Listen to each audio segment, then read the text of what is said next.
Fala pessoal, tudo bem? No vídeo de hoje estou trazendo uma análise do Galaxy S9 Plus, visando ajudar quem busca um telefone agora em 2020. O objetivo é apresentar os pontos positivos e negativos desse telefone no dia a dia. Gostaria de começar comentando a qualidade de construção do telefone e sua ergonomia. Ele é um telefone bem construído, com vidro na frente e atrás, e ele tem um design que não é datado quando você compara com os telefones mais recentes, como o S10 ou o S20. E a posição dos botões é boa, principalmente do botão ligar e desligar, que é bem acessível, que contrasta, por exemplo, com o Galaxy S10 Plus, que tem esse botão muito deslocado para cima. Esse botão aqui da Bixby, ele acidentalmente você bate nele às vezes, mas como ele não é um botão de uso do dia a dia e você pode desativar, então eu não consideraria isso de fato um problema. Bom, os botões de volume ficam lá em cima, no lado esquerdo do telefone, um pouco mais difíceis de alcançar. No S7, por exemplo, que é um outro telefone que eu tenho, eles são separados, né? Você não tem um botão só, digamos assim, para volume, que eu achava melhor, certo? Mas, de qualquer forma, também não chega a incomodar. Em termos de armazenamento, ele suporta cartão micro SD, o que aumenta muito o tempo de vida útil do telefone. No S7, que eu tenho há 3 anos, eu nunca precisei formatar o telefone, por exemplo, muito por conta de ele ter suporte também a micro SD. Então, isso é um ponto extremamente positivo do S9 Plus. Outros telefones mais recentes, por exemplo, como o Galaxy S10, o Galaxy Note 10, não tem suporte a microSD, por exemplo. Então, quando você compara, né, os recursos, esse é um recurso extremamente útil. Bom, um outro tópico importante para esse telefone é a questão da tela. Ele tem uma tela de 6.2 polegadas, realmente é bem grande, e uma tela brilhante, de boa resolução. Na realidade, a resolução é excelente.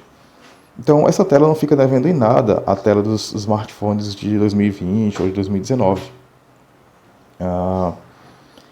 E a própria Samsung traz uma série de recursos para que você possa operar essas telas maiores. Daqui a pouco eu vou entrar um pouco mais em detalhes sobre isso, mas um outro ponto positivo desse telefone em relação aos telefones mais recentes, das linhas mais recentes da Samsung, e até de outras marcas, é que ela não tem nenhum buraco na tela, não tem notch, nada do tipo. Então toda a tela é aproveitada. A câmera e outros sensores todos ficam nessa parte aqui de cima. E por mais que o telefone tenha bordas por causa disso, são bordas muito finas, né? Então eu particularmente não gosto de telefones com notch ou câmera buracos na tela, etc. E esse é um ponto extremamente positivo desse telefone quando você compara com telefones mais recentes.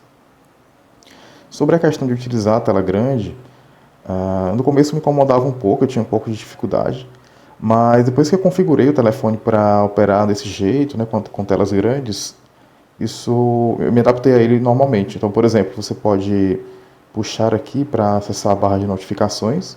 Você vê que a interface da Samsung ela já faz com que os ícones, né, de área útil dos aplicativos, da barra de notificações, todos fiquem acessíveis à mão, tá? Então isso é uma vantagem. Outra coisa é que você pode configurar o sensor de digitais aqui para puxar a barra de notificações também. Além disso, se você tiver um aplicativo que não é da Samsung e você precisa acessar algo muito lá em cima, você pode puxar o botão Home para baixo que a tela fica menor. Tá? Então, esse é um ponto que o software da Samsung já ajuda a gente. Bom, então, quanto à tela, eu diria que essa tela aqui ela é excelente pelos padrões de 2020 também. Então, não fica devendo em nada em relação aos outros dispositivos. Em relação à biometria, os 3 principais modos de biometria desse telefone são impressão digital, que é aqui atrás, que na minha opinião está bem posicionada. Sei que, como fica muito perto da câmera, né, você pode acabar encostando nessa câmera de baixo. Mas em termos de acionamento da impressão digital, É muito fácil, bem tranquilo, na realidade você não deve ter problemas. Um outro que eu utilizo também é o sensor de íris, que fica aqui em cima, então eu configurei para operar da seguinte forma: quando desbloqueio eu posso fazer esse movimento, né, na tela de desbloqueio para ela ler minha íris.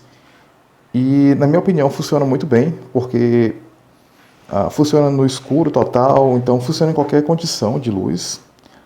Eu acho que existem algumas poucas condições que não funcionam. Por exemplo, se você tiver de óculos escuros ou tiver muita luz no seu rosto, né, tiver muito estourada a iluminação.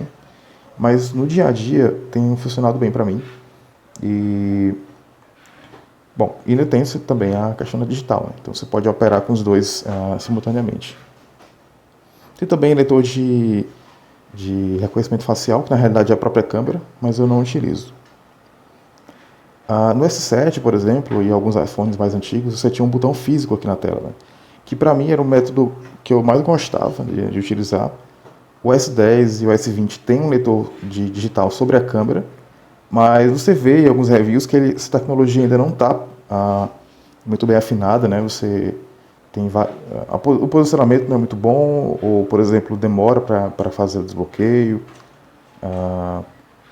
A região útil, né, do leitor é pequena, então a tecnologia que no futuro vai ficar bem melhor, eu acredito, mas ainda parece um pouco que não está pronta, né? Parece um pouco experimental, digamos assim. E os métodos de biometria desse telefone, em contrapartida, são bem sólidos, né? Todos funcionam muito bem. Então, esse é um ponto que eu considero positivo nesse telefone. Bom, em relação ao som, né? O telefone tem alto-falantes muito bons, ele é estéreo, e mesmo quando comparado a outros telefones mais recentes, o som desse telefone é excelente, tá? Então ele não deixa nada a desejar também, é alto e limpo, muito alto mesmo o som desse telefone, e limpo. Então, excelente em relação a isso. Ele acompanha o fone de ouvido da AKG, que é bom. Eu não sei quanto a durabilidade, porque eu tenho esse telefone também há pouco tempo, comprei em 2020, então vamos ver quanto a durabilidade do fone de ouvido, mas vocês podem ver na internet que é um fone muito bem construído. E ele tem suporte também à entrada P2, né, para o fone de ouvido. Bom, um outro tópico importante é a questão da bateria, né? Nesse ponto, os telefones mais recentes, principalmente da Samsung, eles têm a melhor configuração de bateria. Então, esse telefone ele tem 3.400 mAh, o que, para o meu uso diário, é suficiente, mas não é uma bateria que empolga, entendeu? Ela é boa o suficiente para o dia a dia, mas ela não empolga, digamos assim, não é um recurso que brilha quando você avalia nesse smartphone. No entanto, a Samsung ela tem uma série de recursos para controle da bateria que são muito úteis. Muito úteis. Mesmo no S7 eu utilizava muito esses recursos. Por exemplo, se você ver aqui nas configurações e na parte de assistência do aparelho, você consegue ver quanto mais ou menos você tem de tempo de carga. Então, eu tenho, por exemplo, 10 horas e 53 minutos, aproximadamente. Mas, aqui na barra de notificações, você tem o recurso de modo de energia, onde você pode reduzir um pouco o desempenho do aparelho para economizar energia. Então, eu sei que muita gente torce o nariz para esse tipo de recurso, porque pensa assim, eu estou pagando caro por um telefone e quero que ele sempre tenha o máximo desempenho.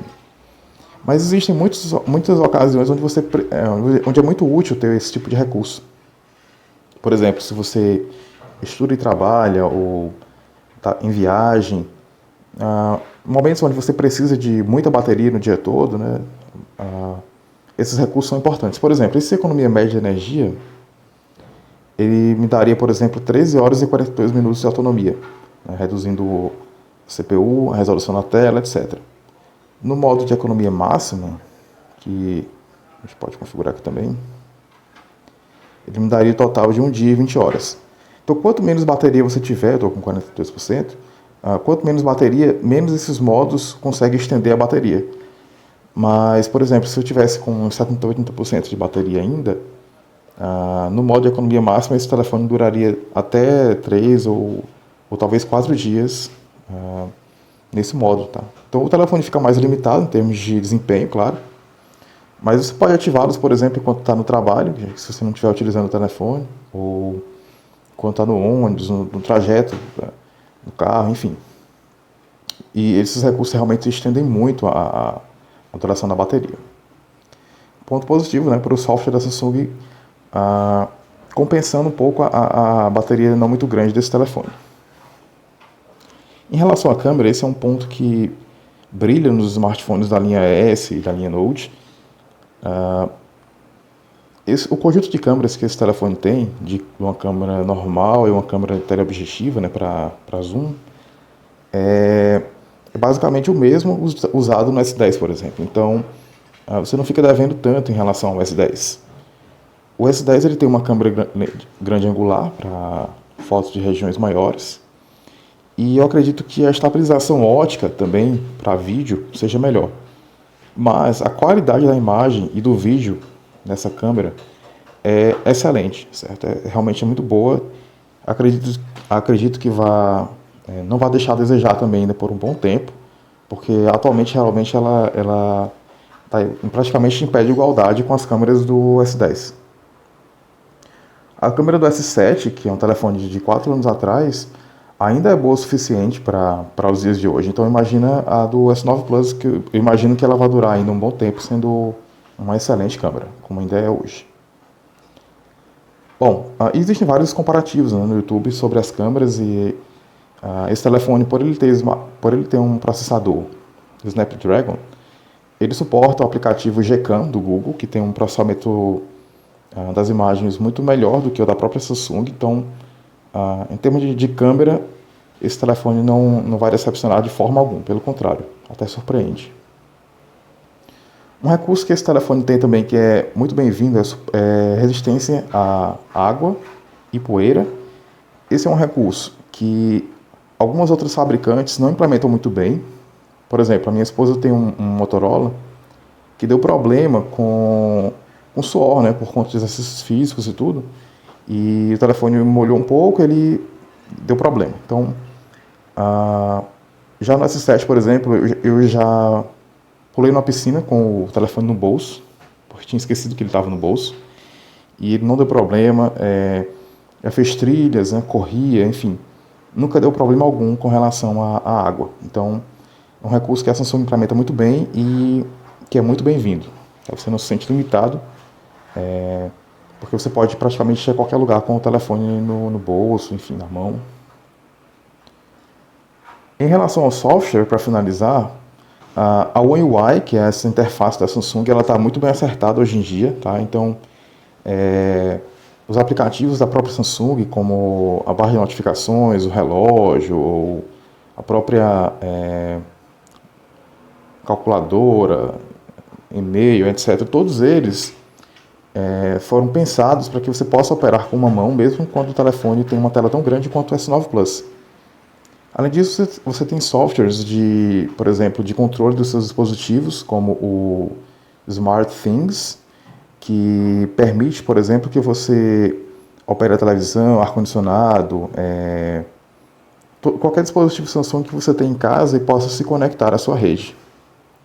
Então, por exemplo, eu tenho uma TV Samsung, e aí ela está desligada agora, mas você pode, enfim, controlá-la inteiramente pelo smartphone.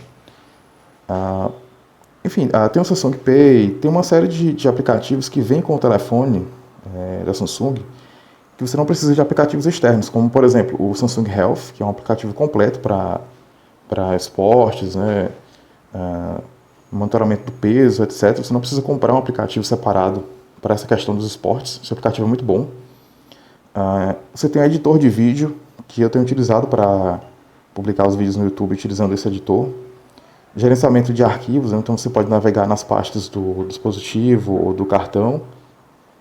Enfim, tem uma série de aplicativos que acompanham o smartphone de Samsung, principalmente esses da linha S, né, de linha mais premium, que ajudam muito no dia a dia, tá? Bom, então a minha análise final aqui do Galaxy S9 Plus, como um telefone para 2020, ela é extremamente positiva. É um telefone que não fica devendo em relação aos telefones ainda mais recentes da Samsung, como o S10 e S20. É claro que alguns recursos, né, vão sendo melhorados, mas de qualquer forma, esse é um telefone que vale muito a pena, tá? Eu recomendaria sem problemas como um telefone para ser comprado agora em 2020. Então é isso, pessoal. Qualquer dúvida ou comentário, pode escrever aqui abaixo nos comentários que eu responderei. Tá? Um abraço, até a próxima.